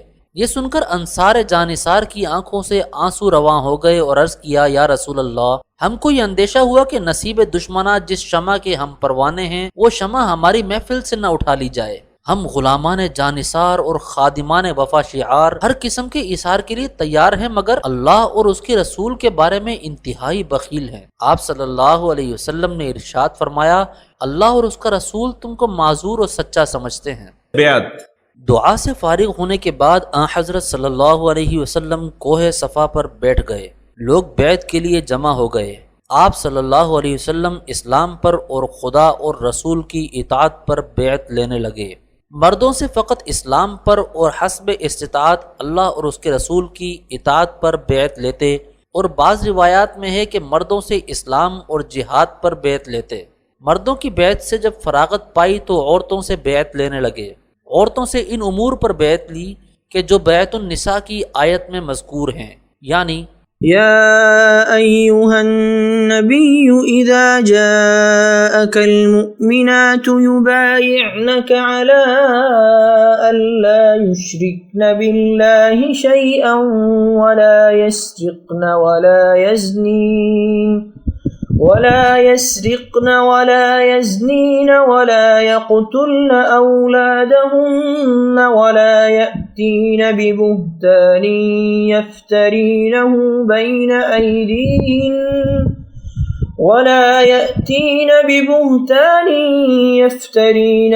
بين أيديهن وأرجلهن ولا يعصينك في معروف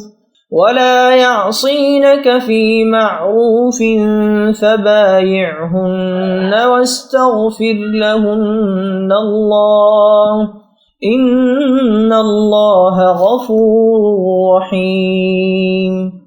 یا ایھا النبی، اے نبی صلی اللہ علیہ وسلم، اذا جاءک المؤمنات یبایعنک، جب آپ کے پاس آئے مومن خواتین آپ سے بیعت کرتی ہوئی، علی الا یشرکن باللہ شیئا، پہلی شرط یہ ہے کہ وہ عہد کریں کہ وہ اللہ کے ساتھ کسی شے کو شریک نہیں کریں گی، ولا یسرقنا، دوسری یہ کہ چوری نہیں کریں گی، ولا یزنینا، کوئی بدکاری نہیں کریں گی، ولا یقتلن اولادہن، اپنی اولاد کو قتل نہیں کریں گی، ولا یاتین ببہتان یفترینہ بین ایدیہن وارجلہن، اور نہ ہی وہ کوئی ایسا طوفان باندھیں گی، کوئی بہتان لگائیں گی جو ان کے ہاتھوں اور پاؤں کے مابین سے ہو، کوئی عورت جو تہمت لگا دے کسی کے اوپر اس نے میری آبرو ریزی کی ہے، یا اس نے کسی اور اعتبار سے، تو یہ چیزیں بھی نہیں، اور یہ ہوتا رہا ہے، انبیاء تک کے ساتھ ہوا ہے۔ ولا یاسینک فی معروف، اور آخری بات یہ اس بیعت کے اندر کہ جو بھی آپ بھلی بات ان سے کہیں گے اس کے اندر آپ کی نافرمانی نہیں کریں گے۔ یہ ہے آرٹیکلز آف بیع خواتین کے لیے۔ فبایعہن، تو اے نبی ان کی بیعت قبول کر لیجیے، انہیں بیعت کر لیجیے اپنے سے۔ واستغفر لہن اللہ، اور ان کے ساتھ ان کے لیے اللہ تعالیٰ سے استغفار کیجیے۔ ان اللہ غفور الرحیم، یقیناً اللہ غفور الرحیم ہے۔ اب یہاں نوٹ کر لیجیے کہ جو بیعت مردوں سے لی گئی، بیعت عقبہ ثانیہ، بیعت عقبہ اولیٰ جو تھی وہ تقریباً یہی تھی، اسی لیے اس کو بیعت النساء بھی کہتے ہیں، پہلی بیعت۔ ابھی جو ہے وہ کوئی ایسی شکل سامنے نہیں تھی کہ کوئی جماعتی تشکیل ہو رہی ہو، جماعت بنانی ہو۔ اور ہمارے ہاں جو بھی صوفیاء ہیں جو بیعت لیتے ہیں وہ بھی تقریباً اسی کو دلیل بناتے ہیں، بیعت عقبہ اولیٰ اور بیعت النساء، وہ اسی بات کا اہم لیتے ہیں، شرک نہیں کروں گا، یہ نہیں کروں گا، چوری نہیں کروں گا، نیکی کے کام کروں گا، وغیرہ وغیرہ۔ تو صوفیاء کی بیعت، خواتین کی بیعت اور بیعت عقبہ اولیٰ تقریباً یہ ہے۔ لیکن وہ بیعت جس سے کہ جماعتی زندگی وجود میں آئی وہ بیعت عقبہ ثانیہ ہے۔ حضرت عبادہ بن ثابت رضی اللہ تعالیٰ عنہ سے اس کی پورا اس کا ٹیکسٹ جو ہے وہ موجود ہے، متفق علیہ حدیث ہے، جس کو بخاری میں بھی ہے، مسلم میں بھی۔ بایعنا رسول اللہ صلی اللہ علیہ وسلم، وہ فرماتے ہم نے بیعت کی تھی اللہ کے رسول سے صلی اللہ علیہ وسلم، علی السمع والطاعۃ، آپ کا ہر حکم سنیں گے، اطاعت کریں گے، فی العسر، تنگی اور مشکل میں بھی، والیسر، اور آسانی میں بھی، والمنشط، اس حالت میں بھی کہ ہماری طبیعتوں میں انشراح ہو کہ ہاں یہ کام واقعتاً بہت مفید ہے، صحیح ہے، والمکر، اور اس حالت میں بھی کہ ہمیں اپنی طبیعتوں پر جبر کرنا پڑے، ہمیں اس فیصلے کے ساتھ اتفاق نہ ہو، وعلی اثرۃ علینا، اور اس کے باوجود کہ دوسروں کو ہم پر ترجیح دے دی جائے۔ ترجیح دے دی جائے کس بات میں؟ آپ امیر بنا رہے ہیں فلاں شخص کو، یہ تو ابھی نوبارد ہے، ابھی آیا ہے، ابھی شامل ہوا ہم نے، اور ہم پرانے آپ کے ساتھی ہیں، نہیں، پریروگیٹو ہے یہ آپ کا، جس کو چاہے امیر بنائیں۔ وعلی اللہ ننازع الامر اہلہ، جنہیں آپ ذمہ دار بنائیں گے ان سے ہم جھگڑیں گے نہیں، ان سے لڑیں گے نہیں، ان کی اطاعت کریں گے۔ من اطاعنی فقد اطاع اللہ ومن عصانی فقد عصی اللہ ومن اطاع امیری فقد اطاعنی ومن عصی امیری فقد عصانی وعلی ان نقول بالحق اینما کنا، آخری شق یہ کہ ہم حق بات ضرور کہیں گے جہاں کہیں بھی ہوں گے، لا نخاف فی اللہ لومۃ لائم، ہم کسی ملامت کرنے والے کی ملامت کے خوف سے اپنی زبان بند نہیں کریں گے۔ حضرت صلی اللہ علیہ وسلم عورتوں سے جو بیعت فرماتے وہ محض کپڑے کے ذریعے کرتے کہ کپڑے کا ایک کونا حضور پرنور کے ہاتھ میں ہوتا تھا اور کپڑے کا دوسرا کونا عورت کے ہاتھ میں ہوتا تھا۔ ہندا جب بیعت کے لیے حاضر ہوئیں تو چہرے پر نقاب ڈال کر حاضر ہوئیں، چونکہ ہندا نے حضرت حمزہ کو قتل کرایا تھا اور ان کا سینہ چاک کر کے ان کا کلیجہ چبایا تھا، اس لیے حیا اور ندامت کی بنا پر منہ چھپا کر بیعت کے لیے حاضر ہوئیں تاکہ کوئی پہچان نہ سکے۔ رسول اللہ صلی اللہ علیہ وسلم نے حضرت عمر سے فرمایا کہ ان سے بیعت لے لو۔ بیعت کے بعد آپ نے ان کے لیے دعائے مغفرت کی۔ اشتہاریان قتل۔ ارباب سیر کا بیان ہے کہ آن حضرت صلی اللہ علیہ وآلہ وسلم نے گو اہل مکہ کو امن عطا کیا تھا، تاہم 10 اشخاص کی نسبت حکم دیا کہ جہاں ملیں قتل کر دیے جائیں۔ ان میں سے بعض مثلا عبداللہ بن قتل، مقیس بن سبابہ خونی مجرم تھے اور قصاص میں قتل کیے گئے، لیکن متعدد ایسے تھے کہ ان کا صرف یہ جرم تھا کہ وہاں حضرت صلی اللہ علیہ وآلہ وسلم کو مکہ میں ستایا کرتے تھے یا آپ صلی اللہ علیہ وآلہ وسلم کی ہجوم میں شعر کہا کرتے تھے۔ ان میں سے ایک عورت بھی اس جرم پر قتل کی گئی کہ وہ آپ کے ہجوم میں اشعار گایا کرتی تھی، لیکن محدثانہ تنقید کی روح سے یہ بیان صحیح نہیں۔ اس جرم کا مجرم تو سارا مکہ تھا، بجز 2-4 کے کون تھا جس نے حضرت صلی اللہ علیہ وآلہ وسلم کو سخت سے سخت ایذائیں نہیں دی، اور انہی لوگوں کو یہ مزدہ سنایا گیا کہ جاؤ تم سب آزاد ہو۔ جن لوگوں کا قتل بیان کیا جاتا ہے وہ تو نسبتاً کم درجے کے مجرم تھے۔ حضرت عائشہ صدیقہ رضی اللہ عنہا کی یہ روایت صحائح ستہ میں موجود ہے کہ حضرت صلی اللہ علیہ وآلہ وسلم نے کسی سے ذاتی انتقام نہیں لیا۔ خیبر میں جس یہودی عورت نے آپ صلی اللہ علیہ وآلہ وسلم کو زہر دیا، اس کی نسبت لوگوں نے دریافت بھی کیا کہ اس کے قتل کا حکم ہوگا، ارشاد ہوا کہ نہیں، خیبر کی کفرستان میں ایک یہودیہ زہر دے کر رحمت عالم صلی اللہ علیہ وآلہ وسلم کے طفیل سے جانبر ہو سکتی ہے، اس سے کم درجے کے مجرم عفو نبوی سے کب محروم رہ سکتے ہیں؟ عام روایت کی روح سے جن 10 اشخاص کی سزائے موت کا اعلان کیا گیا تھا ان کا حال یہ ہے کہ وہ شدید مجرم تھے، تاہم 7 اشخاص خلوص سے ایمان لائے اور ان کو معافی دے دی گئی۔ صرف 4 اشخاص قتل ہوئے، 3 مرد اور 1 عورت۔ عبداللہ بن قتل، مقیس بن سبابہ، حویرث بن نقیہ اور قریبہ ابن قتل کی لونڈی۔ ابن قتل اور ابن سبابہ دونوں خونی مجرم تھے۔ ابن قتل نے، جو اسلام لا چکا تھا، اپنے ایک مسلمان خادم کو قتل کر کے مرتد ہو گیا تھا۔ مقیس بن سبابہ کا واقعہ یہ ہے کہ اس کا ایک بھائی ایک انصاری کے ہاتھ سے غلطی سے مارا گیا۔ حضرت صلی اللہ علیہ وآلہ وسلم نے اس کی دیت ادا کرا دی تھی، تاہم مقیس منافقانہ اسلام لایا اور غدر سے اس انصاری کو قتل کر دیا، اور حویرث نے حضرت صلی اللہ علیہ وآلہ وسلم کی 2 صاحبزادیوں کے ساتھ جب وہ ہجرت کر رہی تھیں شرارت کی تھی اور ان دونوں کو اونٹوں سے گرا دینا چاہتا تھا۔ حضرت علی رضی اللہ عنہ بن ابی طالب نے اس کو قتل کر دیا۔ قریبہ، جو ابن قتل کی لونڈی تھی، مکہ کی ایک مغینہ تھی جو حضرت صلی اللہ علیہ وآلہ وسلم کی ہجوم میں گیت گایا کرتی تھی۔ معززین قریش فتح مکہ کے بعد صفوان بن امیہ جدہ بھاگ گئے۔ عمیر بن وہب نے حضرت صلی اللہ علیہ وآلہ وسلم کی خدمت میں آ کر عرض کی کہ رئیس عرب مکہ سے جلا وطن ہو جاتا ہے۔ آپ صلی اللہ علیہ وآلہ وسلم نے علامت امان کے طور پر اپنا امامہ عنایت کیا۔ عمیر جدہ پہنچ کر ان کو واپس لائے۔ عبداللہ بن زبیرہ، عرب کے مشہور شاعر، جو پہلے حضرت صلی اللہ علیہ وآلہ وسلم کی ہجوم میں شعر کہا کرتے تھے اور قرآن پر نکتہ چینیاں کرتے تھے، نجران بھاگ گیا، لیکن پھر آ کر اسلام لائے۔ ابو جہل کا بیٹا اکرمہ یمن چلا گیا، لیکن اس کی حرم ام حکیم نے حضرت صلی اللہ علیہ وآلہ وسلم سے امان لی اور جا کر یمن سے لائیں۔ یہ واقعہ ابو جہل سے کہنے کے قابل نہیں کہ اس کا جگر بند کفر کی گود سے نکل کر اسلام کی آغوش میں آ گیا، اور ہم حضرت اکرمہ رضی اللہ عنہ کہتے۔ خزائن حرم۔ حرم میں نذور اور ہدایہ کا خزانہ ایک مدت سے جمع ہوتا چلا آتا تھا اور وہ محفوظ رکھا گیا، لیکن مجسمہ جات اور تصویریں برباد کر دی گئیں۔ ان میں حضرت ابراہیم اور حضرت اسماعیل علیہ السلام کے مجسمے بھی تھے، حضرت عیسیٰ علیہ السلام کی تصویر بھی تھی، جس سے لوگوں نے قیاس کیا کہ کسی زمانے میں عیسائیت کا اثر زیادہ غالب ہو گیا تھا۔ رنگین تصویریں جو دیواروں پر تھیں، مٹانے پر بھی ان کے دھندلے نشان رہ گئے تھے اور حضرت عبداللہ بن زبیر رضی اللہ عنہ کی تعمیر تک باقی رہے۔ فتح مکہ اور بت شکنی۔ فتح مکہ کا اصلی مقصد اشاعت توحید اور اعلاء کلمت اللہ تھا۔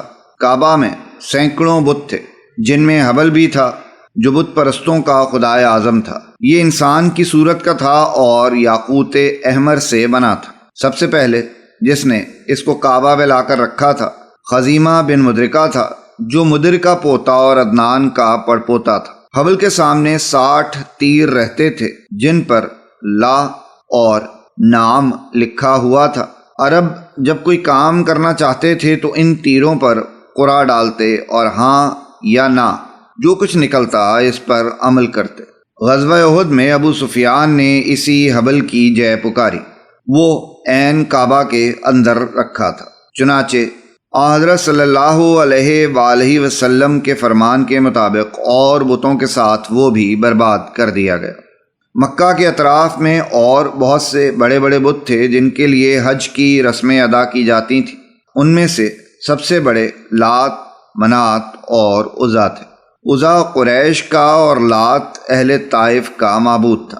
مکہ معظمہ سے 1 منزل کے فاصلے پر نخلا ایک مقام ہے، عزا یہیں منسوب تھا۔ بنو شیبان اس کے متولی تھے۔ اہل عرب کا اعتقاد تھا کہ اللہ جاڑوں میں لات کے ہاں اور گرمیوں میں عزا کے ہاں بسر کرتا ہے۔ عزا کے سامنے عرب وہ تمام مناسک اور رسوم بجا لاتے تھے جو کعبہ میں بجا لاتے تھے۔ اس کا طواف کرتے اور اس پر قربانیاں چڑھاتے۔ منات تخت گاہ مشلل تھا جو قدید کے پاس مدینہ منورہ سے 7 میل ادھر ہے۔ وہ ایک بن گڑھا پتھر تھا۔ ازد، غسان، اوس اور خزرج اس کا حج کرتے تھے۔ عمر بن حی نے جو اصنام قائم کیے تھے یہ ان سب میں بالاتر تھا۔ اوس اور خزرج جب کعبہ کا حج کرتے تو احرام اتارنے کی رسم اسی کے پاس آ کر ادا کرتے تھے۔ قبیلہ حذیل کا بت سوا تھا جو ینبع کے اطراف رہات میں تھا۔ یہ ایک پتھر تھا۔ اس کے متولی بنو لاہیان تھے۔ بت پرستی کے یہ وہ طلسم تھے جن میں سارا عرب گرفتار تھا۔ اب ان کی بربادی کا وقت آ چکا تھا۔ حضرت صلی اللہ علیہ وآلہ وسلم کے حکم سے صحابہ کرام اجمعین رضی اللہ عنہم نے ان بتوں کو خاک میں ملا دیا۔ مکہ معظمہ میں حضرت صلی اللہ علیہ وآلہ وسلم کا قیام 15 دن تک رہا۔ جب مکہ سے روانہ ہوئے تو حضرت معاذ بن جبل رضی اللہ عنہ کو اس خدمت پر مقرر کرتے گئے کہ لوگوں کو اسلام کے مسائل اور احکام سکھائیں۔